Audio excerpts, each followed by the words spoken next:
CJPയും പ്രതിപക്ഷവും സമരം ശക്തമാക്കിയതിനു പിന്നാലെ കേന്ദ്ര വിദ്യാഭ്യാസ മന്ത്രി ധർമ്മേന്ദ്ര പ്രധാൻ രാജിവെച്ചു. ഇന്ന് ഉച്ചയോടെയാണ് രാജിപ്രഖ്യാപനം.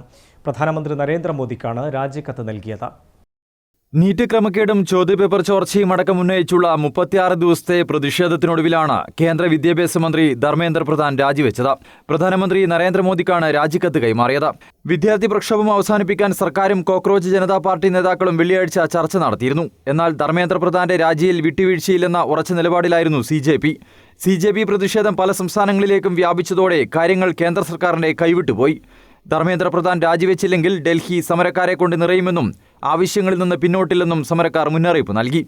ഞായറാഴ്ച വൈകിട്ട് 6 മണിക്ക് രാജ്യവ്യാപകമായി മെഴുകുതിരി കത്തിച്ച് മാർച്ച് സംഘടിപ്പിക്കുമെന്നും 24 മണിക്കൂറിനുള്ളിൽ പാർലമെന്റ് മാർച്ച് പുനരാരംഭിക്കുമെന്നും CJP വ്യക്തമാക്കി.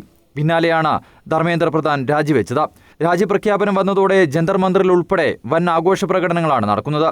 ഇത് യുവാക്കളുടെ വിജയമാണെന്ന് CJP സ്ഥാപകൻ അഭിജിത്ത് ദീപ്കെ പറഞ്ഞു. News desk Kannur vision.